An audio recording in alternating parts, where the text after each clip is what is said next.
जनतालाई केही गरेको देखाउनु पर्यो। अब काङ्ग्रेस एमाले साथ नदेलान्, आफ्नो बलबुतामा भोट नआउला, प्रत्यक्षमा नजितिएला, समानुपातिकमा बसेर पनि अलिकति भोट खानु पर्यो। दुर्गा प्रसादले पार्टी गठन गरिदिएला, बिचरा दुर्गा प्रसादले यिनीहरूले गर्दा माओवादी बन्नु भयो। फेरि दुर्गा प्रसादको लाइन माओवादीतिर सोचिसक्यो। त्यसैले मैले तपाईँलाई भन्न खोजेको, या राजावादी भनेर राजा वीरेन्द्र ज्ञानेन्द्रलाई धोका दिने बाहेक कोही छैनन्। र यसको बारेमा चाहे नवराज सुवेदीको कुरा होस्, चाहे कमल थापाको होस्, चाहे लिङदेनको होस्, चाहे जोसुकै होस्, यिनीहरू नक्कली राजावादी हुन्। हरेक गृहमन्त्रीमाथि अनुसन्धान गर्नुपर्छ, चाहे नारायण काजी श्रेष्ठ होस्, चाहे यता रवि लामिछाने होस्, चाहे जोसुकै। अझ एउटा तथ्याङ्कले के देखाउँछ भने सबभन्दा बढी भिजिट भिसा प्रकरण त नारायण काजीजी र रवि लामिछानेको पालामा भएको छ भनेर तथ्याङ्कले देखाउँछ। म के भन्छु भने, म यदि प्रधानमन्त्री हुन्थेँ भने यो विषयमा अध्ययन अनुसन्धान गर्थे, प्रतिवेदन आउँथ्यो, दोषी ठहरिए कारवाही गर्थे। अनि गृहमन्त्री अहिलेका वर्तमान गृहमन्त्री रमेश लेखकले चाहिँ छानबिन मबाट सुरु गरौँ र अरूलाई पनि गरोस् भन्ने चाहिँ त्यो आँट राख्नु पर्दैन, नत्र यदि गर्नु भएको छैन त्यो नैतिक हिम्मत आँट र दम हुनुपर्छ, तब न राम्रो गृहमन्त्री हुन्छ। फेरि नेपाल र एउटा अभि भाइ इन्ट्रेस्टिङ कुरा के छ भने, नेपालको गृहमन्त्रीको कुर्सी नै अभिशप्त भए जस्तो हो के। गृहमन्त्री हुने हरेक मान्छे प्रभावशाली छन्, चाहे खुमबहादुर खड्का, चाहे वामदेव गौतम, चाहे पूर्णबहादुर खड्का, चाहे जोसुकै गोविन्दराज जोशी होस्, यी सब कोही भ्रष्टाचार, रवि लामिछाने भनौँ, जोसुकै भनौँ, 18 वर्षमा भएका ती 14 जना सबैजना विवादित नै हुनुहुन्छ। अहिलेदेखि होइन, विवादित मात्रै होइन, उहिले सूर्यप्रसाद उपाध्याय भन्ने बडा प्रभावशाली मान्छे गृहमन्त्री बन्नुभयो, उहाँको पनि पोलिटिकल करियर डामाडोल भयो। बिपी कोइराला पनि प्रधानमन्त्री बन्नुभयो कालान्तरमा, तर उहाँको व्यक्तिगत जिन्दगी तहस नहस भयो। अब केपी शर्मा ओलीज्यूको व्यक्तिगत जिन्दगी हेर्नुहुन्छ भने पनि अपमानमा अहिले बितेको छ। उहाँले सम्मान, जुन सम्मानको उहाँ हकदार हुनुहुन्थ्यो, होइन त्यो कुर्सी नै अभिशप्त छ कि, पिरा कुर्सी हो कि, लक्षिणा कुर्सी हो कि, चाहे पर्यटन मन्त्रीको कुर्सी हेरौँ, एकपछि अर्को कोही भ्रष्टाचार लाग्ने, कोही मर्ने, त्यस्तो काम भइरहेको छ। र यो गृह मन्त्रालयमा आएका पनि कोही सग्लो उत्रिएनन्। मैले तपाईँलाई भनिहालेँ, 3 जना व्यक्ति मात्रै गृहमन्त्रीबाट प्रधानमन्त्री हुने सौभाग्य प्राप्त गरे, शेरबहादुर देउवा, बिपी कोइराला र केपी शर्मा ओलीज्यू। तर तिनैजनालाई फेरि व्यक्तिगत जीवनमा बडा कष्ट र दुःख पनि छ। फेरि हेर्नुहोस् है, उहाँहरूले सम्मान र अपमानका पक्षहरू हेर्नुहुन्छ भने, यहाँ अहिले केपी शर्मा ओलीज्यू र जीवित शेरबहादुर देउवाको कुरा गर्दा हुन्छ, बिपी कोइरालालाई मण्डलले केसम्म भनेनन्, देश बेचुवा, राष्ट्रघाती, अनैतिक, वेश्यागमन गर्ने सम्म भने यिनीहरूले, अपमान गरे। अहिले जसले एकदम महामानव भन्छन् तिनीले अपमान गरेर खेदो खनाएका थिए, झन्डै मारेनन् बिपीलाई। त तपाईँलाई म के भन्छु भने, प्रसङ्ग छ गृहमन्त्रीको, गृहमन्त्री भइसकेपछि त्यो कुर्सीमा राप ताप के छ जसको कारण कुनै न कुनै दाग लाएर त्यहाँ मान्छे फर्किन्छ। एकाध पात्र बाहेक हरेकको जिउमा दाग लागेको छ र त्यो विवादमा मुछिएको छ। कोही जेल परेको छ, कोहीको पोलिटिकल करियर ध्वस्त भएको छ, कोहीको के भएको छ। र यो भिजिट भिसा प्रकरण एउटा नैतिकताको मापदण्ड बनाएर यसमा दरो खरो अनुसन्धान गर्नुपर्छ, छानबिन गर्नुपर्छ। प्रज्ञा प्रतिष्ठानमा वाइसिएलवालाहरूको सम्मेलन थियो, बन्द सत्र चलेको थियो। अब मैले पाएको सूचना र भिडियोहरू, प्राप्त भिडियो हेर्दा चाहिँ उनीहरूले प्रचण्ड र माओवादीको नाउँमा जथाभावी नारा लगाएर अलिक उत्तेजित गरेपछि अब यिनीहरू पनि लडेर आएका मार्शल रेस परे। अब धन्न यिनीहरूले आफ्नो धैर्यधारण गरे र भिडन्तको अवस्था कसो आएन र त्यहाँ त्यो आइदिएको भए अप्रिय अवस्था आउँथ्यो भन्ने कुरो पनि हामीले त संयमता पो अपनायौँ भन्दै थिए वाइसलहरूले। संयमतै होला, त्यहाँ संयमता भएरै हिंसा भएर। त्यहाँ प्रहरीको पनि भूमिका राम्रो थियो, उसले पनि दुई पक्षीय बिचमा कन्फ्रन्टेसनको मोर्चा खोल्न दिएन। र इन्ट्रेस्टिङ कुरो मैले तपाईँलाई के फेरि एक प्रकारले भन्यो भने चाहिँ त्यो नारायण हिटीमा जसरी दीप प्रज्वलन गरिदिएको थियो, त्यहाँ चाहिँ वाइसलहरूले ढुङ्गा प्रहार गरे भन्ने पक्ष पनि एकातिर रह्यो। नारायण हिटी होइन, कमल आदि। तपाईँलाई कमल आदिमा त्यहाँ फेरि युवराज दिपेन्द्रको फोटो छैन, रुवावासी पनि चल्यो। ए बाबा, युवराज दिपेन्द्रलाई हत्यारा बनाएर उहाँको इमेज खराब गरेर कलङ्कको टीका, त्यो फोटो नराख्नु, त्यहाँ दिपेन्द्रको फोटो नहुनु, त्यो विवादित हुनुको उहाँहरूले भन्नु खोजेको त्यही हो, हत्यारा दिपेन्द्र त्यही होला। तर दिपेन्द्रको बारेमा मनोहर कहानिया उपन्यास टाइपले रचियो र उहाँको इतिहास गलत र कल्पित तरिकाले चित्रित गरियो। वास्तवमा दिपेन्द्र भनेको राजा हुन लायक, योग्यतम, शालीन, भद्र र हिंसा विरोधी हुनुहुन्थ्यो भन्ने कुरो हामीले बुझ्छौँ। एउटा राजा हुनको लागि योग्य भएको मान्छेले देवयानी नामक युवती नपाएर अटोमेटिक मेसिन गन बोकेर आफ्नो बुवा, आमा, भाइ, अङ्कल सबैलाई सोत्तर बनाउँछ। अनि राजा ज्ञानेन्द्रको परिवारलाई चाहिँ खरोच पनि आएको छैन। राजा ज्ञानेन्द्र त्यहाँ हुनुहुन्न, फेरि रहस्यमय तरिकाले त्यहाँ हुनुहुन्न, र पारसलाई पनि केही भएको छैन, युवराज पारस, अरू वंश विनाश भएको छ। विदेशमा हुनुहुन्थ्यो अरे भन्ने सुनियो, त्यो हत्याकाण्ड हुँदै गर्दा ज्ञानेन्द्र परिवार होइन होइन कहाँ विदेशमा हुन्छ तपाईँ इतिहास पल्टाउनु न उहाँ देशभित्रै होइन त्यसरी पनि व्याख्या गर्छ नि त मान्छेले व्याख्या गरेको त त्यो उपन्यास लेख्यो हो हामीलाई त सबै कुरा थाहा छ रातदरबार हत्याकाण्ड त हिजो जस्तो लाग्छ मलाई त्यो घटनाको भोलिपल्टदेखि नै अप टु डेट छु म सबै कुरो मलाई थाहा छ तपाईँलाई जसरी तपाईँले अध्ययन गर्नु पर्दा तपाईँको उमेर कम थियो एकदम केटाकेटी हुनुहुन्थ्यो तर हामी त लक्का जवान थियौँ हामीलाई सबै घटना एक एक फिल्मको दृश्य जस्तो लाग्छ होइन र त्यहाँनिर राजा हुन लायक दिपेन्द्रले चाहिँ कालो पदार्थ खाएर अर्थात् हिरोइन कोकिन के खायो होलान् अनि रटट भटट गरेर मारेको भनेर गलत प्रतिवेदन बनाइयो र सायद दिपेन्द्रको आत्मा अहिले नेपालको सबभन्दा दुखी आत्मामध्ये एक हो जो आफै त्यो काण्डमा पर्नुभयो अब भन्नेहरू के भन्छन् भने इन्डो वेस्टको योजनामा नेपालमा त्यतिखेर माओवादीलाई पिस प्रोसेसमा ल्याएर पिस सेटलमेन्ट गराएर अन्तरिम प्रधानमन्त्री वामदेव गौतमलाई बनाउने राजा वीरेन्द्र शक्तिशाली राजा हुने र प्रचण्डलाई त्यसपछि पिस सेटलमेन्टमा ल्याएर दललाई इग्नोर गरेर जाने यो योजना बनेपछि इन्डो वेस्टले वास्तवमा त्यतिखेर नेपालको पनि अब सेनाको एउटा पङ्क्ति होला त्यतिखेरको शाही नेपाली सेनाको र दरबारभित्रकै एउटा पङ्क्तिलाई प्रयोग गरेर त्यो घटना घटाएकोहरूले विश्वास गर्छन् अब यो John F Kennedy victory has 1000 father but defeat is always orphan भनेर स्टेटमेन्ट दिने जोन अफ केनेडीको जत्तिकै रहस्यमय हत्याकाण्ड छ दरबार हत्याकाण्ड पार्टीहरू असफल भएर राजा आउने होइन एउटा पार्टी असफल भए अर्को आउँछ राजा फर्कने अरू कुनै कारण थिए राजाले नै त्यो बाटो बन्द गरिदिए अब असम्भव एजेन्डा बोकेर नयाँ पिँढीलाई भ्रममा पार्नु हुँदैन असम्भव एजेन्डा बोकेर हिन्दू राष्ट्रका बन्धक बनाउनु हुँदैन 2/3 भोटको जगमा राप्रपा ठुलो हुँदैन 2-3% भोटको जगमा राप्रपा ठुलो पार्टी हुँदैन मलाई थाहा छ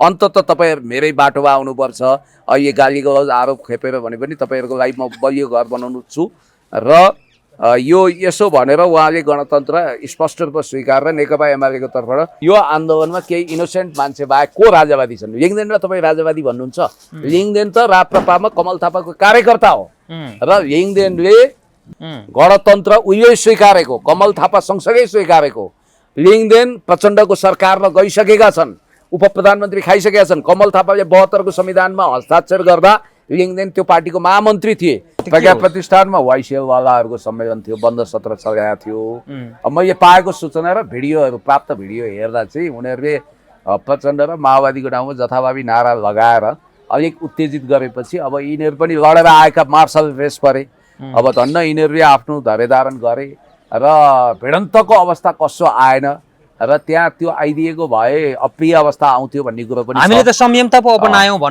भन्दै थिए वाइसलहरूले संयमतै होला त्यहाँ संयमता भएरै हिंसा भएर त्यहाँ प्रहरीको पनि भूमिका राम्रो थियो उसले पनि दुई पक्षीय बिचमा कन्फ्रन्टेसनको मोर्चा खोल्न दिएन र इन्ट्रेस्टिङ कुरो मैले तपाईँलाई के फेरि एक प्रकारले भन्ने भने चाहिँ त्यो नारायणहिटीमा जसरी दीप प्रज्वलन गरिदिए थियो त्यहाँ चाहिँ वाइसलहरूले ढुङ्गा प्रहार गरे भन्ने पक्ष पनि एकातिर रह्यो नारायणहिटी होइन कमलादी तपाईँलाई कमलादीमा त्यहाँ फेरि युवराज दिपेन्द्रको फोटो छैन रुवावासी पनि चल्यो ए बाबा युवराज दिपेन्द्रलाई हत्यारा बनाएर उहाँको इमेज खराब गरेर कलङ्कको टीका हिजो फोटो नराख्नु त्यहाँ दिपेन्द्रको फोटो नहुनु त्यो विवादित हुनुको उहाँहरूले भन्नु खोजेको त्यही हो हत्यारा दिपेन्द्र त्यही होला तर दिपेन्द्रको बारेमा मनोहर कहानिया उपन्यास टाइपले रचियो र उहाँको इतिहास गलत र कल्पित तरिकाले चित्रित गरियो वास्तवमा दिपेन्द्र भनेको राजा हुन लायक योग्यतम शालीन भद्र र हिंसा विरोधी हुनुहुन्थ्यो भन्ने कुरो हामीले बुझ्छौँ एउटा राजा हुनको लागि योग्य भएको मान्छेले देवयानी नामक युवती नपाएर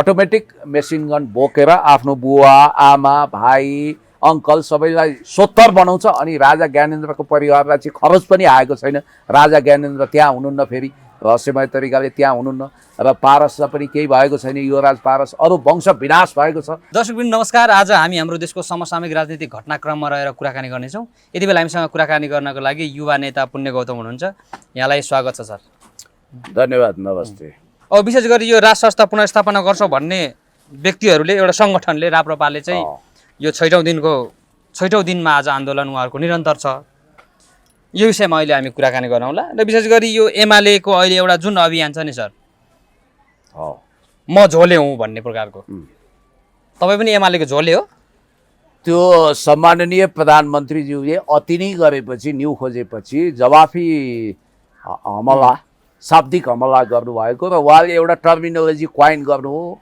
हामी झोले हौँ अर्थात् एक हिसाबले भन्नुपर्दा सामन्ती तन्त्रको कलपुर्जा हुनुभन्दा अथवा कसैको रैती हुनुभन्दा विकास र समृद्धिको झोला बोक्नु उचित हो। त्यो झोले हुनु गलत कुरा होइन, ब्रिफकेसै हुनु भएन। याद गर्नु होला मित्र, मैले धेरै वर्ष अगाडि तपाईँहरूको मिडियामा इन्टरभ्यू दिँदा एउटा कुरो भनेको थिएँ, म ब्रिफकेसै होइन जहाँ हरिया डलर युरोहरू थुप्राइन्छ, जुन सुडकेस वा ब्रिफकेसभित्र गाँजा चरेस हिरोइन हुन्छ, कोकिन हुन्छ, त्यो बोक्ने मान्छे होइन। म त देशको जनताको पक्षमा झोला बोक्ने मान्छे हुँ। देशको विकास बोक्ने झोले होइन सर, तपाईँहरूको अभियान त एमालेको झोले पो छ त। होइन, एमालेको मात्रै होइन, त्यो सबैले राख्दा हुन्छ त्यो भनेर प्रतीकात्मक हिसाबले सम्माननीय प्रधानमन्त्रीले यो कुरा उठाउनु भयो। योभन्दा अगाडि नै मैले यो कुरा उठाएको थिएँ, तर फेरि पनि अब अहिले सम्माननीय प्रधानमन्त्रीले झोलेको जुन खालको एउटा ब्रान्डिङ गर्नुभएको छ हो, त्यो झोले ब्रान्डलाई फलो गरेर धेरैले आफ्नो फेसबुकको भित्ता रङ्गाएका छन्, एमालेले रङ्गाएका छन् होइन। त्यस्तो देखिएको छ जस्तो उप प्रधानमन्त्री विष्णु पौडेलज्यू, पार्टी महासचिव शङ्कर पोखरेलज्यू, त्यसै गरी उपमहासचिव सल्लाहकार विष्णु रिवालज्यू, त्यसै गरी अन्य महेश बस्नेतज्यू लगायतका धेरै नेताहरूले र पार्टी बाहिरका पनि कतिपय मान्छेहरूले त्यो ट्याग भिरेर हिँडेको देखेँ। त्यसमा म आश्चर्य मान्दिनँ, किनभने हुन त कतिपयले भारतमा नरेन्द्र मोदीले मैं चौकीदार हुँ भनेर उही त्यो एउटा खालको अभियान छेड्नु भएको रहेछ, क्याम्पेन। त्यसैको कपी एन्ड पेस्ट भने, तर त्यस्तो होइन। र साँच्चै यसले गर्दा एमालेलाई नाफा चाहिँ के भयो त सर? यो त एक प्रकारले भन्यो भने झनै गिर्यो त एमाले त जनताको आँखाबाट। होइन, यसले डिजास्टर पनि हुँदैन, खासै नाफा पनि केही नहोला। र व्यक्तिगत रूपमा मैले चाहिँ फेरि त्यो आफ्नो फेसबुकको भित्ता रङ्ग्याएर त्यो लेखेको छैन। त्यो किन लेख्नु भएन? तपाईँले मैले प्रश्न यो पनि गर्नेवाला थिएँ कि सर, प्रधानमन्त्रीले लेखिसक्नु भयो, तपाईँले किन लेख्नु भएन? होइन, हामी भनेको म जननेता मदन भण्डारी मान्छु, पार्टीको नीति कार्यक्रम विचार मान्छु र म सदाचारी हुँ। म देशको पक्षमा, जनताको पक्षमा, विकासको पक्षमा, समृद्धिको पक्षमा अगाडि बढिरहँदा मलाई झोले भनिरहनु जरुरी छैन, किनभने झोला बोक्ने मान्छे झोले नै हुन्छ भन्ने पनि छैन। र झोले शब्दलाई पछिल्लो समय नेपाली समाजमा अपमानकारी र हेपा दृष्टिकोणले हेरिने हुनाले मजदुरले पनि झोला बोक्छन्, विद्यार्थीले पनि झोला बोक्छन्, हर कसैले झोला बोक्छन्, तर झोले भन्नाले त्यो राम्रो नसुनिने अशोभनीय शब्द हुनाले त्यो शब्द प्रतीकात्मक रूपमा भाषण गर्दा त काम लाग्यो। तर मेरो विचारमा मैले चाहिँ त्यसलाई किन अहिले भित्ता रङ्ग्याइन, त्यो शब्द प्रयोग गरेर त्यसलाई ब्रान्ड किन बनाइन भने, अब यसले गर्दाखेरि हामीप्रति कटाक्ष गर्ने, व्यङ्ग्य गर्ने, मेमे ट्रोल मिमिक्री गर्ने, अनि त्यसपछि ट्रोल बनाउनेहरू, यसमा भिडियो बनाउनेहरू, रोस्ट गर्नेहरू धेरै हुने हुनाले मैले चाहिँ त्यो गरेको छैन। अब यो सरकार यति बेला जसरी तपाईँहरूको यो 2/3 लगभग झन्डैको सरकार अगाडि बढिरहँदाखेरि चाहिँ अब यो भिजिट भिजा प्रकरणमा आवरणमा चाहिँ मानव तस्करी गरेको भनेर गृहमन्त्रीलाई आरोप पनि लाग्यो। अब यो खास कसरी यहाँले हेरिरहनु भएको छ सर? विशेष गरी यो केपी शर्मा ओली जो तपाईँहरूको पार्टीको अध्यक्ष पनि हुनुहुन्छ र अहिले देशको प्रधानमन्त्री पनि हुनुहुन्छ, उहाँले पनि उहाँ विरुद्ध छानबिन समिति बनाउनु पर्दैन भन्नुभयो। यो यसरी दुईटा पार्टी मिलिजुली आफ्नो भ्रष्टतालाई बचाउँदै जोगाउँदै जाँदा गर्दाखेरि यो त एमालेलाई पनि घाटा हुँदैन सर? अब यो हेर्नुहोस्, घाटी जोड्यो भन्दैमा सर किन यो सुन्नु न मेरो कुरो, अघोषित र अज्ञात पञ्चायतमा पनि भिजिट भिसा रहेछ। सुन्नुहोस् है, त्यो चाहिँ गुमनाम गुपचुप आफ्नो तरिकाले भिजिट भिसा लगाउने, त्यसरी जाने, उर्तीपूर्ति गर्ने, चलखेल गर्ने थियो, बहुदल कालमा भयो। र लोकतन्त्र पछि पनि हरेक गृहमन्त्री भिजिट भिसामा मुछिन्छ। सुन्नुहोस् है, यो भन्नै पर्दैन, चाहे त्यो तपाईँको बालकृष्ण खाँड होस्, चाहे वामदेव गौतम हुन्, चाहे नारायण काजी श्रेष्ठ हुन्, चाहे रवि लामिछाने, चाहे अहिलेको गृहमन्त्री रमेश लेखक, हरेक गृहमन्त्री मुछिने हुनाले र यो प्रकरण एउटा ठुलो भ्रष्टाचारको प्रकरण, छानबिनको दायरामा सबैलाई ल्याउनु पर्यो, सबैलाई ल्याउनु पर्छ। र माओवादीले अनि तपाईँहरूको पार्टी अध्यक्षले किन देशको प्रधानमन्त्री पनि भनौँ, सम्माननीय प्रधानमन्त्रीले चाहिँ छानबिन समिति बनाउनु पर्दैन किन भन्नुभयो? अब उहाँको कुरा उहाँले जिम्मेवारी लिने कुरा हो। सायद अब छानबिन समिति बनाउला र गृहमन्त्रीज्यूले पनि नैतिकताको आधारमा उहाँले रवि लामिछानेमाथि नैतिकताको चोरौला ठडाउनु भएको छ र उहाँले पनि राजीनामा दिँदा राम्रो हुन्छ, बाटो खोल्नुपर्छ भन्ने मेरो मान्यता हो। जब तपाईँमाथि प्रश्न उठ्छ भने तपाईँले छानबिन गर्ने मौका दिनुपर्छ। र यो दुनियाँमा धेरै ठाउँमा नैतिकताको प्रदर्शन पनि भएको छ यस प्रकारले। र तपाईँलाई इन्ट्रेस्टिङ कुरा गरौँ, रमेश लेखक भनेको कम विवादमा आएको, पैसाको लालची नदेखिएको र विवाद रहित व्यक्तित्व भनेर योभन्दा अगाडि उहाँ चर्चामा आउनु भएको थियो। तर उहाँको अहिले व्यक्तित्व प्याराडाइम सिफ्ट भएर उहाँलाई हेर्ने नजरिया नै फरक भयो। अब मैले यहाँ ट्रोल बनेको भिडियो हेरेँ उहाँ प्लेनमा बसेर सर भिजिट भिसामा उड्नु भएको यो दृश्य विषयलाई लिएर जसो प्रधानमन्त्रीले जुन अभिव्यक्ति दिनुभयो नि सर, त्यहाँ मान्छेहरूले के शङ्का गरे भने, धेरैजनाले यो राजनीतिक विश्लेषकहरूले के पनि भने नि 50 लाख रुपियाँ दैनिक रूपमा गृहमन्त्रीलाई बुझाउँदै गर्दाखेरि गृहमन्त्रीको हातबाट चाहिँ अरूलाई पनि जाने, ऊर्जा मन्त्रालयतिर पनि जाने, प्रधानमन्त्रीलाई पनि जाने भन्ने प्रकारको आशंकाहरू पनि त्यो शङ्का आशंका गर्ने भने त योभन्दा अगाडिका हरेक गृहमन्त्री उठ्तीपूर्तिमा थिए। छानबिनको दायरामा ल्याउनु परेन। सुन्नु, हरेक गृहमन्त्रीमाथि अनुसन्धान गर्नुपर्छ, चाहे नारायण काजी श्रेष्ठ होस्, चाहे यता रवि लामिछाने होस्, चाहे जोसुकै। अझ एउटा तथ्याङ्कले के देखाउँछ भने सबभन्दा बढी भिजिट भिसा प्रकरण त नारायण काजीजी र रवि लामिछानेको पालामा भएको छ भनेर तथ्याङ्कले देखाउँछ। म के भन्छु भने, म यदि प्रधानमन्त्री हुन्थेँ भने यो विषयमा अध्ययन अनुसन्धान गर्थेँ, प्रतिवेदन आउँथ्यो, दोषी ठहरिए कारबाही गर्थेँ। अनि गृहमन्त्री अहिलेका वर्तमान गृहमन्त्री रमेश लेखकले चाहिँ छानबिन मबाट सुरु गरौँ र अरूलाई पनि गरोस् भन्ने चाहिँ त्यो आँट राख्नु पर्दैन, नत्र यदि गर्नुभएको छैन त्यो नैतिक हिम्मत र दम हुनुपर्छ, तब न राम्रो गृहमन्त्री हुन्छ। फेरि नेपाल र एउटा अभि भाइ इन्ट्रेस्टिङ कुरा के छ भने, नेपालको गृहमन्त्रीको कुर्सी नै अभिशप्त भए जस्तो हो के। गृहमन्त्री हुने हरेक मान्छे प्रभावशाली छन्, चाहे खुमबहादुर खड्का, चाहे वामदेव गौतम, चाहे पूर्णबहादुर खड्का, चाहे जोसुकै गोविन्दराज जोशी होस्, यी सब कोही भ्रष्टाचार, रवि लामिछाने भनौँ, जोसुकै भनौँ, 18 वर्षमा भएका ती 14 जना सबैजना विवादित नै हुनुहुन्छ। अहिलेदेखि होइन, विवादित मात्रै होइन, उहिले सूर्य प्रसाद उपाध्याय भन्ने बडा प्रभावशाली मान्छे गृहमन्त्री बन्नुभयो, उहाँको पनि पोलिटिकल करियर डामाडोल भयो। बिपी कोइराला पनि प्रधानमन्त्री बन्नुभयो कालान्तरमा, तर उहाँको व्यक्तिगत जिन्दगी तहस नहस भयो। अब केपी शर्मा ओलीज्यूको व्यक्तिगत जिन्दगी हेर्नुहुन्छ भने पनि अपमानमा अहिले बितेको छ। उहाँले सम्मान, जुन सम्मानको उहाँ हकदार हुनुहुन्थ्यो, होइन त्यो कुर्सी नै अभिशप्त छ कि पिरा कुर्सी हो कि अलक्षिणा कुर्सी हो कि चाहे पर्यटन मन्त्रीको कुर्सी हेरौँ, एकपछि अर्को कोही भ्रष्टाचार लाग्ने, कोही मर्ने, त्यस्तो काम भइरहेको छ। र यो गृह मन्त्रालयमा आएका पनि कोही सग्लो उत्रिएनन्। मैले तपाईँलाई भनिहालेँ, 3 जना व्यक्ति मात्रै गृहमन्त्रीबाट प्रधानमन्त्री हुने सौभाग्य प्राप्त गरे, शेरबहादुर देउवा, बिपी कोइराला र केपी शर्मा ओलीज्यू। तर तिनैजनालाई फेरि व्यक्तिगत जीवनमा बडा कष्ट र दुःख पनि छ। फेरि हेर्नुहोस् है, उहाँहरूले सम्मान र अपमानका पक्षहरू हेर्नुहुन्छ भने यहाँ अहिले केपी शर्मा ओलीज्यू र जीवित शेरबहादुर देउवाको कुरा गरेर हुन्छ, बिपी कोइरालालाई मण्डलले केसम्म भनेनन्, देश बेचुवा, राष्ट्रघाती, अनैतिक, वेश्यागमन गर्ने सम्म भने यिनीहरूले अपमान गरे। अहिले जसले एकदम महामानव भन्छन् तिनीले अपमान गरेर खेदो खनाएका थिए, झन्डै मारेनन् बिपीलाई। त तपाईँलाई म के भन्छु भने, प्रसङ्ग छ गृहमन्त्रीको, गृहमन्त्री भइसकेपछि त्यो कुर्सीमा राप र ताप के छ जसको कारण कुनै न कुनै दाग लाएर त्यहाँ मान्छे फर्किन्छ। एकाध पात्र बाहेक हरेकको जिउमा दाग लागेको छ र त्यो विवादमा मुछिएको छ। कोही जेल परेको छ, कोहीको पोलिटिकल करियर ध्वस्त भएको छ, कोहीको के भएको छ। र यो भिजिट भिसा प्रकरण एउटा नैतिकताको मापदण्ड बनाएर यसमा दह्रो खरो अनुसन्धान गर्नुपर्छ, छानबिन गर्नुपर्छ। अब यो यति बेला काङ्ग्रेसीहरू नि सर, यो पछिल्लो समयमा आएर ठुलो भ्रष्टाचार केसमा उहाँहरूको नाम मुछियो। टेरामक्स प्रकरणमा पनि अस्ति नाम आयो, त्यस पछाडि लगत्तै यो भिजिट भिजा, अनि विशेष गरी अफ्ताब आलम जो चाहिँ जन्मकैदको समय भुक्तानी गरिरहेको मान्छेलाई 81 छोडियो, रिहा गरियो। यो के भइरहेछ सर?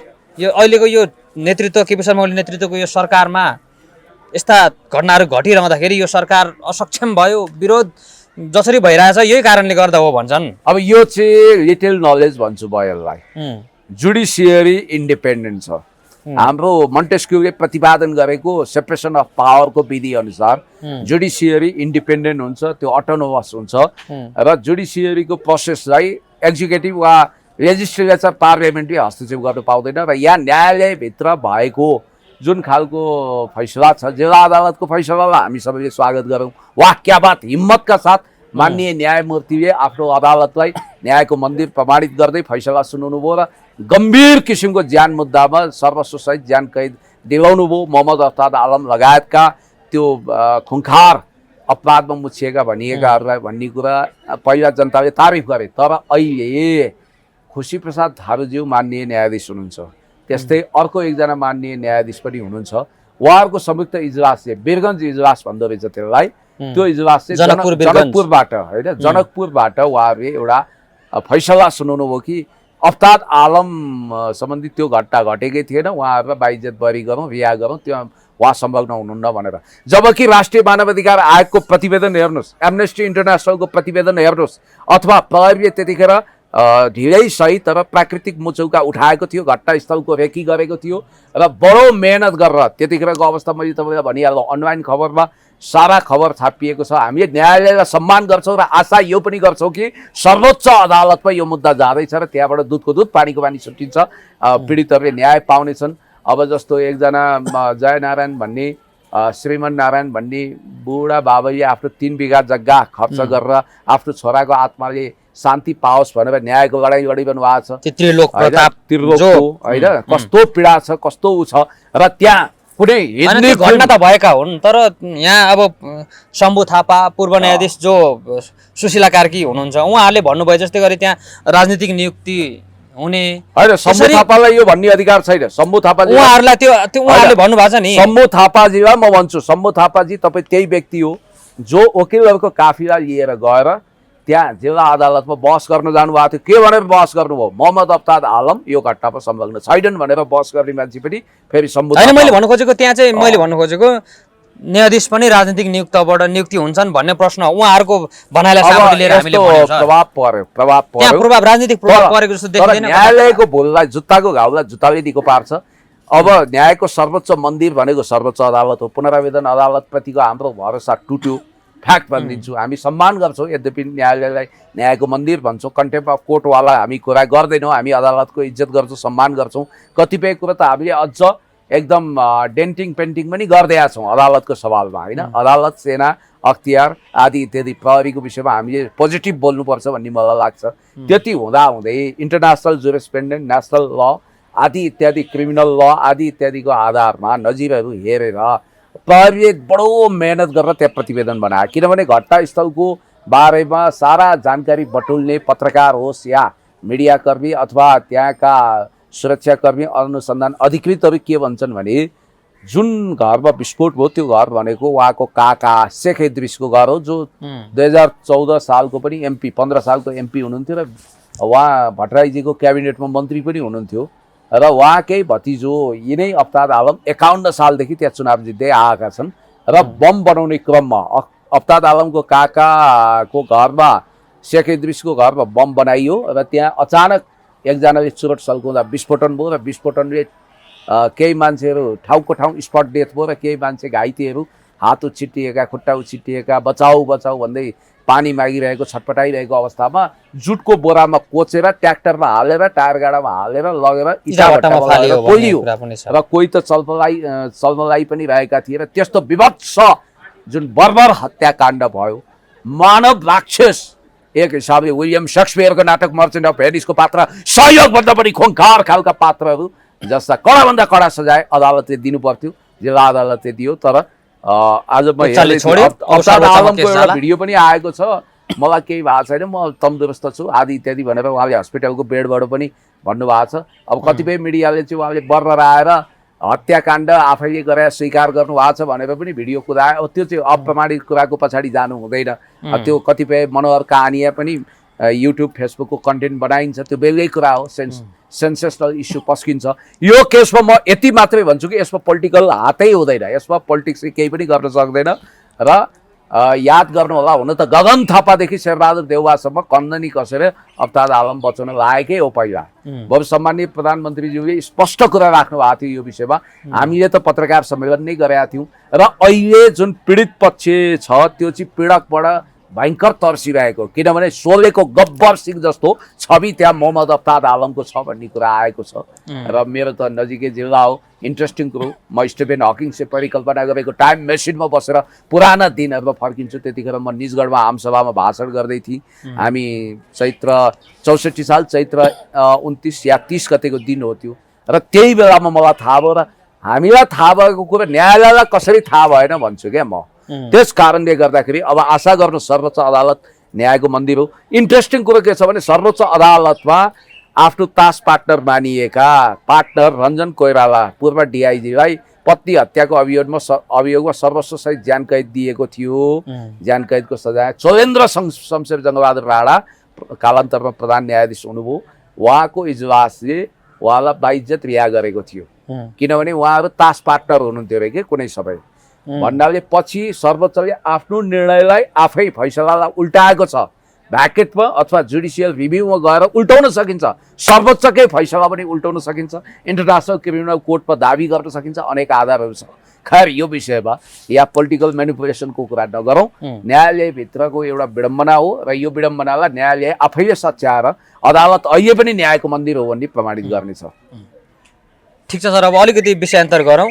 अब यो राष्ट्र संस्था पुनर्स्थापना गर्छौँ भनेर जुन प्रकारले एउटा सङ्गठन लागिरहेको छ, आज 6औं दिन उहाँहरूकोमा पनि आन्दोलन चर्किरहेको छ। अब अलिकति सिफलतिर आइपुग्दाखेरि अलिकति खुम्चिएको जस्तो पनि देखिन्छ उहाँहरूको यो आन्दोलन चाहिँ। यहाँले कसरी हेर्नु भएको छ सर यो आन्दोलन? मैले सायद तपाईँहरूकै क्यामेरामा भनेको थिएँ, अन्ततगतवा यो आन्दोलन नामक तमासा रोड सो हात्ती आए फुस्सा टाई फिस माछो भ्यागुतो हुन्छ भनेको थिएँ। अब गजबको कुरा के भने यी राजाभन्दा चर्का राजावादीलाई एउटा अर्को बहाना मिलेन। उनीहरूले बर्सात टन्न हो मान्छे आएनन् भन्न पनि पाएनन्, बर्सात पनि छैन, मौसमले पनि साथ दिएको छ नि उनीहरूलाई। र उनीहरूले होइन राजा ल्याउनुपर्छ भनेर त एमाले पनि पुगे त त्यहाँ एकजना अपवादमा कमल थापे एमाले होइन म तपाईँलाई भन्दैछु चुनाव चिन्ह सूर्य लिएर चुनाव लडेको थापाको एउटा ट्विट चाहिँ मैले यहाँ तपाईँलाई दुईटा यो ट्विट र स्ट्याटस म तपाईँलाई देखाउँछु होइन। अब अचम्मै छ के 2022 मा लेखेको त्यो स्ट्याटस यहाँले जहिले सुकै लेखोस् न, कमल थापाले होसमै लेख्या हो। 2022 भने कहिले हो र? अस्ति 2 वर्ष अगाडिको कुरो त हो। त्यतिखेर उनी अलरेडी भूतपूर्व राजावादी जस्तो भइसकेका थिए। ल यहाँ हेर्नुहोस् है, अब यो अचम्म लाग्छ तपाईँलाई पनि, हुन त सबैले पढिसकेका छन्, तैपनि यो तपाईँको जानकारीको लागि मैले यो पढेर सुनाउनुपर्छ। अब उनले के लेखेछन् कमल थापाले भने, नयाँ वर्षको अवसरमा मेरो पुरानो पार्टी र साथीहरूलाई शुभकामना खर्साङ मर्साङ। पार्टीहरू असफल भएर राजा आउने होइन, एउटा पार्टी असफल भए अर्को आउँछ। राजा फर्कने अरू कुनै कारण थिए, राजाले नै त्यो बाटो बन्द गरिदिए। अब असम्भव एजेन्डा बोकेर नयाँ पिँढीलाई भ्रम पार्नु हुँदैन, असम्भव एजेन्डा बोकेर हिन्दू राष्ट्रका बन्धक बन्नु हुँदैन। 2/3% भोटको जगमा राप्रपा ठुलो हुँदैन, 2-3% भोटको जगमा राप्रपा ठुलो पार्टी हुँदैन। मलाई थाहा छ अन्तत तपाईँहरू मेरै बाटोमा आउनुपर्छ। अहिले गालीगलौज आरोप खेपेर भने पनि तपाईँहरूको लागि म बलियो घर बनाउनु छु। र यो यसो भनेर उहाँले गणतन्त्र स्पष्ट रूपमा स्वीकार र नेकपा एमालेको तर्फबाट चुनाव राजा फर्किने सम्भावना मैले देखिनँ, सकियो भनेर भन्नुभएको छ उहाँले। त्यति मात्रै हो र उहाँको अर्को ट्विट अझ विषालु र घातक छ, राजावादीहरूको लागि बहुत अपसोचपूर्ण छ र त्यो पनि म तपाईँलाई सुनाइदिन्छु होइन। उहाँको त अब विचित्रका कुराहरू आउँदो रहेछ। अब तपाईँलाई म एउटा उहाँको ट्विट हो, यहाँ हेर्नुहोस्, यहाँ उहाँकै हो, यो चाहिँ ट्विटरमा रहेछ। गणतन्त्र विरुद्ध धमिलो पानीमा माछा मार्न खोज्ने वंशीय शासनका मतियारहरू शिर उठाउन खोज्दैछन्। जनताको बलिदानबाट प्राप्त उपलब्धिलाई जोगाउन सम्पूर्ण अग्रगामी प्रगतिशील शक्तिसँग हातेमालो गर्न समयको माग हो। यो कुनै कम्युनिस्ट पार्टीको नेताको स्टेटमेन्ट भन्दा कम छ। उहाँले त नेकपा एमालेलाई आफ्नो आत्मा नै बेचिसक्नु भएको थियो। उहाँ एमाले हुन लगभग तयार भएको, जित्नु भएको भए उहाँ एमाले हुनुहुन्थ्यो, 100% हुनुहुन्थ्यो। उहाँको चाहना पनि हो। अझ मैले सुनेसम्म अनि राजावादीहरूले चाहिँ उहाँ जस्ता व्यक्तिहरूलाई अझै पनि राजावादी पनि नभनौँ, त्यो पक्षको एउटा गुटले भनौँ न। हेलो माफ गर्नु हो, तपाईँले भाषा करेक्सन गर्नु। यो आन्दोलनमा केही इनोसेन्ट मान्छे बाहेक को राजावादी छन्? लिङ्गदेनलाई तपाईँ राजावादी भन्नुहुन्छ? लिङ्गदेन त राप्रपामा कमल थापाको कार्यकर्ता हो र लिङ्गदेनले गणतन्त्र उहिले स्वीकारेको, कमल थापा सँगसँगै स्वीकारेको। लिङ्गदेन प्रचण्डको सरकारमा गइसकेका छन्, उप प्रधानमन्त्री खाइसकेका छन्। कमल थापाले 72 को संविधानमा हस्ताक्षर गर्दा लिङ्गदेन त्यो पार्टीको महामन्त्री थिए। सरकार हुँदाखेरि विश्वासको मत दिएर पठाएको भनेपछि त उहाँहरू पनि गणतन्त्र पक्षधरै देखियो नि। विश्वासको मत दिएको, आफै सरकारमा गएको, संघीयता स्वीकार गरेर प्रदेश सरकारमा भाग लिएको, बिना तामाङ नामक क्रिस्चियनलाई सांसद बनाएर क्रिस्चियनिटीलाई स्वीकार गरेर हिन्दू राज्यको एजेन्डा छोडेको, गणतन्त्रको भत्ता खाएको, सारा कुरा सहवर्णन गरेको, अहिले 2 कारणले गर्दा सडकमा आएको अवस्था। एउटा आसन्न रूपन्देहीको चुनावमा दीपक बोहरा जहाँ जितेका थिए त्यो ठाउँमा आफ्नो भोट ब्याङ्क निकै कमजोर हुनेछ, जमानत जफत हुनेछ भनेर कमसेकम सेकेन्ड थर्ड पार्टीसम्म हौँ भनेर कसरत गरेको। दोस्रो, अब उहाँहरूलाई डर के छ भने अब प्रत्यक्षतर्फ काहीँ जित्ने अवस्था छैन, समानुपातिक भयो अलिकति भोट बढौँ विगतमा राप्रपाले बढाए जस्तो केही बढौँ राजावादी मत चाहिँ उनीहरूकै ढोक्सोमा खसोस् भनेर तेस्रो मौसमी चन्दाहरू पनि टन्नै उठ्छ मान्छेलाई पनि भ्रम राख्न सकिन्छ चौथो चाहिँ राजावादी नयाँ पार्टी नजन्मियोस् र उनीहरूले यो ब्यानर कब्जा नगरोस् भनेर यो गरेको प्रपञ्च हो उहाँहरू यदि राजावादी हुनुहुन्थ्यो भने त राजा ल्याउँछु भनेर हिँडेका मान्छे कहाँको तपाईँको उही कालीगण्डकीमा आत्महत्या गर्न हिँडेको दम्पतिले लालटिन बालेर हिँडे रहेछ र एकजनाले सोधेछ किन यसरी लालटिन बाल्दै भने सर्पले टोक्ला कि भनेर भन्थे रे के त्यसै गरी काशी जाने कुत्तीको बाटो अनि यस्तो व्यक्तिहरूलाई जो राप्रपाको तपाईँले कुरा गरिरहेको छ अहिले हामीले अनि यस्तो व्यक्तिहरूलाई पूर्व राजा ज्ञानेन्द्र शाहले किन विश्वास गरेर सर अब यस्तो राजा ज्ञानेन्द्रले विश्वास गरेको भरपूर प्रमाण हामीसँग छैन व्यक्तिगत रूपमा म राजा ज्ञानेन्द्र उहाँको नाति हृदयेन्द्र उहाँको बुहारी हिमाली शाहज्यूलाई सम्मान गर्छु व्यक्तिगत हिसाबले राजा पृथ्वीनारायण शाहको अनर पनि गर्नुपर्छ होइन अझ सूर्य थापाजीले त नेपालको नोटमा बुद्ध र पृथ्वीनारायण शाहज्यूको फोटो राखौँ भन्नुभयो त्यो जायज पनि छ त्यो त विवादित विषय पनि बनिरहेको छ पनि एउटा कुरो त्यो ठिकै पनि होला किनभने युनिफायर किङ हो नि त उहाँ राजावादी भन्दा माथि उठेको हो नि त राजाभन्दा माथि उठेको राष्ट्रिय एकीकरणकर्ता हो उहाँ जसरी तपाईँको जर्मनीले बिस्मार्कलाई जहिले धन्यवाद दिन्छ त्यसै गरी हामीले दिनुपर्छ पृथ्वीनारायण शाहलाई 2224 राज्यको एकीकरण गर्नुभयो अब तपाईँलाई एउटा कुरो मैले भनिहालौँ लेनदेनको सवालमा धेरै कुरा गर्नै पर्दैन उहाँको लामाटारमा बनेको सिसाको महलको स्रोत के हो अनि अर्का एकजना हुम्ला जुम्लाबाट सांसद जितेका छन् चिल्लो गाडी चढ्छन् अनि हिजोसम्म उनको स्ट्याटस के थियो विलासी महलमा बस्छन् कहाँबाट खर्च धानिन्छ सांसदको तलब त यति थोरै हुन्छ र याद गर्नु होला तपाईले के ख्याल गर्नुस् भने 2046 सालमा जनआन्दोलन चलिरहँदा राम थापा भन्ने विद्यार्थी नेताको छातीमा वाप्पै छोरा रोपेर हत्या गर्ने हत्याराले अहिले शान्तिको परेवा उडाउँछु भनिरहेको छ र उसले ठुला ठुला प्रजातन्त्र र गण उसको बहस गरिरहेको छ याद गर्नु होला अनि त्यति मात्रै होइन तपाईले ख्याल गर्नुपर्ने अर्को कुरा के छ भने झापामा 14 गस्टा जग्गा कट्टेल दम्पतिको जग्गा कराप ज्याप बनाउने को त्यसको विषयमा पनि छानबिन हुनुपर्छ र यावत कुराहरू छ अब पञ्चायतमा लुटेर अनि यो आन्दोलनमा धवल शमशेर र रविन्द्र मिश्रको अनुपस्थितिले के अर्थ राख्छ के अर्थ रहस्य के रहस्य उनीहरू थाकिसके हारिसके अब उनीहरू डराएका छन् दुर्गा प्रसाईले पनि बाटो बदल्ने संकेत दिएका छन् हैन दुर्गा प्रसाई अब हिरासतभित्र हुँदै जेलभित्र हुँदै माओवादी बन्दिन बेर छैन त्यस्तै हो भने उनी त्यहीँबाट आए थिए हैन त्यसकारण यो राजाभन्दा चर्का राजावादी राजा हिँडेका होइनन् राजालाई यिनीहरूले धोका दिनेछन् राजालाई फेरि एकचोटि यिनीहरूले छक्क्याउनेछन्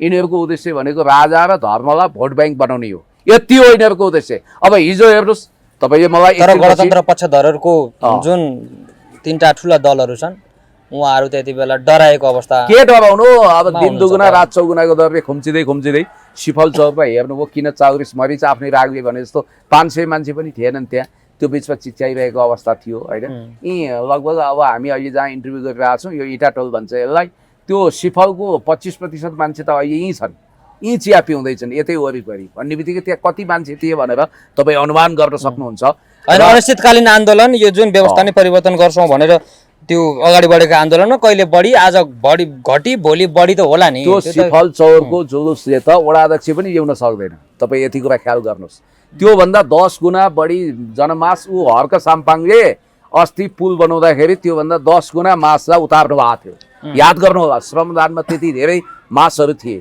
र अर्को कुरो तपाईँलाई म भन्छु तपाईँ राजा ल्याउँछु भन्नुहुन्छ तर तपाईँसँग के योजना छ के दृष्टिकोण छ तपाईले संविधान च्यात्न सक्नुहुन्छ तपाईँ व्यवस्था चेन्ज गर्नको लागि यति सजिलै छ त्यो दोस्रो जनआन्दोलन चल्दा डाक्टरहरूले इन्जिनियरहरूले प्राध्यापकहरूले कर्मचारी साराले साथ दिएको अन्तर्राष्ट्रिय कम्युनिटी थियो सबै थियो र जनताहरू स्वस्फूर्त लाखको सङ्ख्यामा आएपछि मात्रै परिवर्तन भयो तपाईले एउटा मामुली सरकार चेन्ज गराउन त सक्दैन माओवादीले माधव नेपालको सरकारलाई रिमोट कन्ट्रोलबाट चलेको सरकार भन्दै रिङ रोड घेरा हाल्दा त नेपालले राजीनामा दिएनन् त्यतिखेर होइन उनले त्यो आन्दोलनसँग सम्झौता गरेनन् लाखौँ मान्छे उतारे हो नि त माओवादीले जनगणतन्त्र ल्याउँछु भनेर 5 लाख मान्छे माओवादीले काठमाडौँमा उतार्यो खुल्ला मञ्चमा तिलको गेडो राख्ने ठाउँ थिएन जनगणतन्त्र ल्याउन सक्यो उसो वाइसिएल थियो सारा फौज थियो अब हिजोको सिनारियो हेरौँ धन्न त्यहाँ रक्तपात भएन हिंसा भएन हामी एकदम भगवान् पशुपतिनाथसँग त्यो आशीर्वाद पनि माग्छौँ कि यहाँ हिंसा नहोस् रक्तपात नहोस्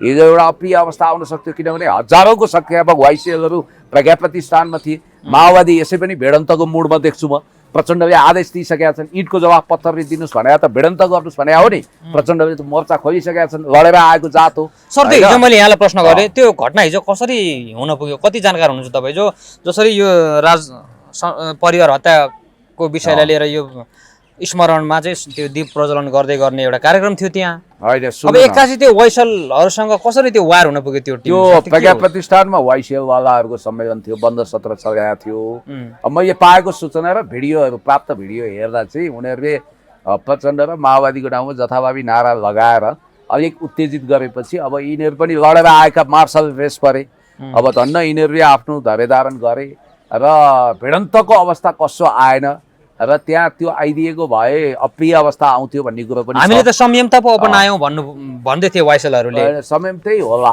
त्यहाँ संयमता भएरै हिंसा भएर त्यहाँ प्रहरीको पनि भूमिका राम्रो थियो उसले पनि दुई पक्षीय बिचमा कन्फ्रन्टेसनको मोर्चा खोल्न दिएन र इन्ट्रेस्टिङ कुरो मैले तपाईँलाई के फेरि एक प्रकारले भन्यो भने चाहिँ त्यो नारायणहिटीमा जसरी दीप प्रज्वलन गरिदिएको थियो त्यहाँ चाहिँ वाइसलहरूले ढुङ्गा प्रहार गरे भन्ने पक्ष पनि एकातिर रह्यो नारायणहिटी होइन कमलादी तपाईँलाई कमलादीमा त्यहाँ फेरि युवराज दिपेन्द्रको फोटो छैन रुवावासी पनि चल्यो ए बाबा युवराज दिपेन्द्रलाई हत्यारा बनाएर उहाँको इमेज खराब गरेर कलङ्कको टिका हिजो फोटो नराख्नु त्यहाँ दिपेन्द्रको फोटो नहुनु त्यो विवादित हुनुको उहाँहरूले भन्नु खोजेको त्यही हो हत्यारा दिपेन्द्र त्यही होला तर दिपेन्द्रको बारेमा मनोहर कहानिया उपन्यास टाइपले रचियो र उहाँको इतिहास गलत र कल्पित तरिकाले चित्रित गरियो वास्तवमा दिपेन्द्र भनेको राजा हुन लायक योग्यतम शालीन भद्र र हिंसा विरोधी हुनुहुन्थ्यो भन्ने कुरो हामीले बुझ्छौँ एउटा राजा हुनको लागि योग्य भएको मान्छेले देवयानी नामक युवती नपाएर अटोमेटिक मेसिन गन बोकेर आफ्नो बुवा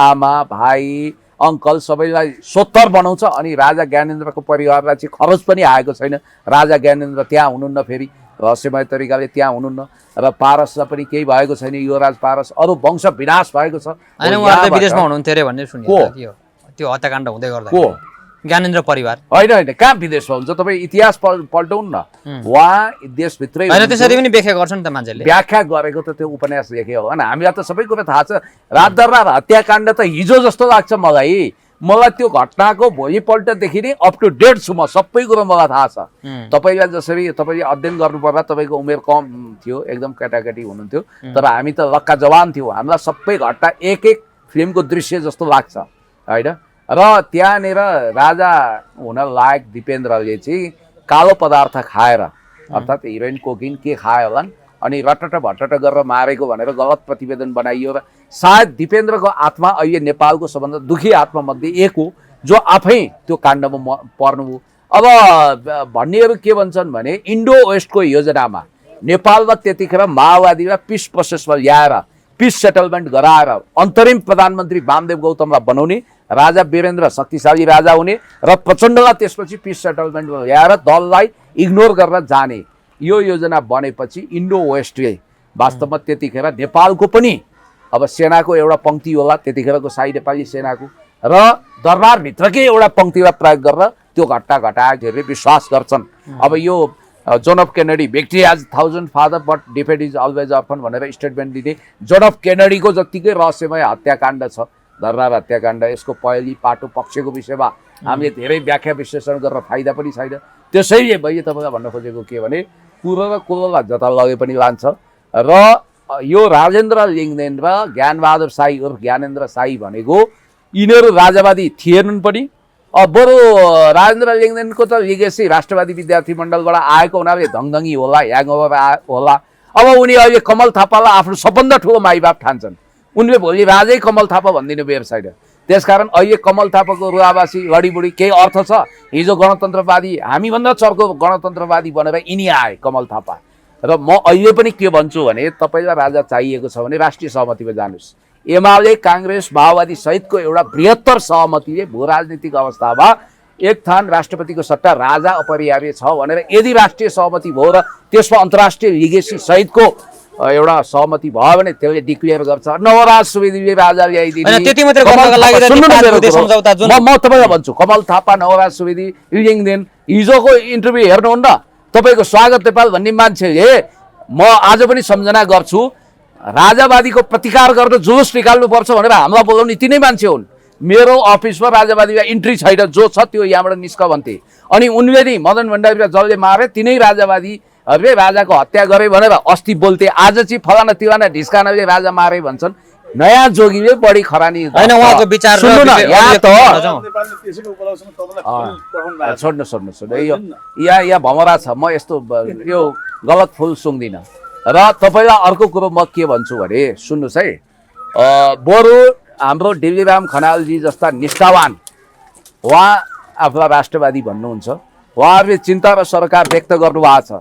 यो घुसपैठ भनेको नि बेचारा त्यो 10,000 20,000 को जाहिर खाने सिआइडी विभागको कर्मचारीले घुसपैठ गरेर हुँदैन के। घुसपैठ जुन दिन कमल थापा यो आन्दोलनमा आयो त्यो दिन उसले समाप्त पारिदिइसकेको छ यो आन्दोलनलाई, जिउँदै छोरा धसिसकेको छ। कमल थापा भनेको तपाईँको कम्प्लिटली एमालेमा प्रवेश गर्न तम तयारी भएको तर उपाध्यक्ष पदमा बार्गेनिङ नमिलेर अडिएको मान्छे हो। तपाईँलाई म प्रष्ट रूपमा भनिदिन्छु। अब उपाध्यक्ष होइन उपमहासचिवसम्म दिने कुरा आएपछि रोकिएको हो। मर्न जानुभयो स्वर्गवासी देशभक्त व्यक्ति हुनुहुन्थ्यो वसन्तमान अधिकारीजीले मिटिङको कुरा मलाई सुनाउनु भएको छ। सबै एक एक कुरो एमालेमा जान तयार हुनुपर्छ भनेर सारा डफा तयार गरेको र कमल थापाको अहिले पनि तपाईँलाई म पढेर सुनाइदिउँ। कमल थापाले के भनेका छन् अहिले पढेर सुनाइन। वंशीय राजनीतिको अवसान भइसक्यो, अब देशमा गणतन्त्र स्वीकार गर्नुपर्छ, परिवर्तन स्वीकार गर्नुपर्छ। यिनी भनेको कम्प्लिटली इन्डो वेस्टमा सूर्यबहादुरको स्कुलिङ पाएका मान्छे। अब केशरबहादुर विष्टबाट पनि अपेक्षा गर्न सक्नुहुन्न। त्यसैले मैले भन्न खोजेको इन्टरभ्यू नै हेर्नु भएको छ।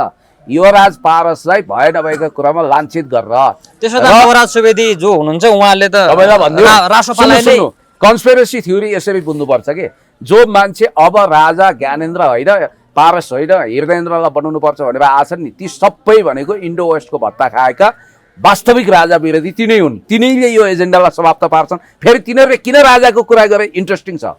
चुनाव आउँदैछ, भोट लिनु पर्यो, मौसमी चन्दा उठाउनु पर्यो, आफूलाई सेफ साइडमा राख्नु पर्यो, जनतालाई केही गरेको देखाउनु पर्यो। अब काङ्ग्रेस एमाले साथ नदेलान्, आफ्नो बलबुत्तामा भोट नआउला, प्रत्यक्षमा नजितिएला, समानुपातिकमा बसेर पनि अलिकति भोट खानु पर्यो। दुर्गा प्रसादले पार्टी गठन गरिदिएला, बिचरा दुर्गा प्रसादले यिनीहरूले गर्दा माओवादी बनाउनु भयो। फेरि दुर्गा प्रसादको लाइन माओवादीतिर सोचिसक्यो। त्यसैले मैले तपाईँलाई भन्न खोजेको यहाँ राजावादी भनेर राजा ज्ञानेन्द्रलाई धोका दिने बाहेक कोही छैनन्। र यसको बारेमा चाहे नवराज सुवेदीको कुरा होस्, चाहे कमल थापाको होस्, चाहे लिङदेनको होस्, चाहे जोसुकै होस्, यिनीहरू नक्कली राजावादी हुन् र यिनीहरूबाट राजा आउनु र खेर्राको बोटमा जाइसक्यो। अब अन्तिम एउटा प्रश्न सर, नवराज सुवेदीले राष्ट्रपाललाई आह्वान गर्यो हामीलाई साथ दिनुहोस् भनेर, त्यही नक्कली कुरा हो नि त। त्यो किन गर्नुभयो? त्यो लाज भएन त्यो? तपाईँले मैले दीपक मनाङ्गेलाई म शान्तिको महायज्ञ लगाउँदैछु, तपाईँ आउनु पर्यो भनेर लभ लेटर लेख्न मिल्छ चक्रे मिलन र दीपक मनाङ्गेलाई? अनि दाउद इब्राहिमलाई मोदीले अब बृहत्तर भारत निर्माण अभियानमा जोडिनुहोस् भनेर लभ लेटर लेख्छन्? राष्ट्रपाललाई चिठी लेखेर अनि राजतन्त्र ल्याउन सकिन्छ भनेर नवराज सुवेदीले मूर्खता गरेको कि दुनियाँलाई बेवकुफ बनाएको? अनि यिनै मान्छे हुन् किताब लेखेर, त्यो रको डिजाइनमा लेखिएको किताब हो र त्यो किताबमा राजा ज्ञानेन्द्रको ओमेगा घडीको कुरादेखि सूर्यबहादुर थापा भनेको पछिल्लो कार्यकालमा सबभन्दा चर्को गणतन्त्रवादी थिए। उनको लगभग रैती जस्ता थिए यी नवराज सुवेदी। अब सूर्यबहादुरको जिउबाट खाइरहेको खाना खस्यो भने सेतो रुमालले पुछिदिने गर्थे। उनी राजावादी होइनन्, उनी सूर्यबहादुरवादी हुन्। बुझ्नुपर्ने कुरा इन्ट्रेस्टिङ छ। राजालाई सबभन्दा बदनाम गर्ने किताब कुनै छ भने नवराज सुवेदीको किताब हो। त्यहाँ चाहे भारतीयहरूलाई नागरिकता दिने कुरा होस्, चाहे ओमेगा घडीको कमिसनको कुरा होस्, राजा ज्ञानेन्द्रको इमेजलाई धक्का लगाउने मान्छे कोही छ भने कमल थापा र लिङदेन त छँदैछन्, यो ऊ पनि हो। अब ज्ञानबहादुर शाहीले त उहिले वा राप्रपाकोमा गएर भाषण गर्दा कहाँ राप्रपाले राजा ल्याउँछ, कमल थापाले ल्याएन, हामी कहाँ ल्याउँछौँ भनेर भनेका छन्। माओवादी भेटे माओवादी जस्तै हो। यस प्रकारको यो जाली झेली रकमी तिकडमबाजी गर्न छोडिदिउँ। राजा फर्किँदैन त्यसो भए? होइन, अब राजालाई यिनीहरूले फर्काउन सक्छन्, यिनीहरूले फर्काउँदैन। प्रष्ट हुनुहोस्। हस्, धन्यवाद।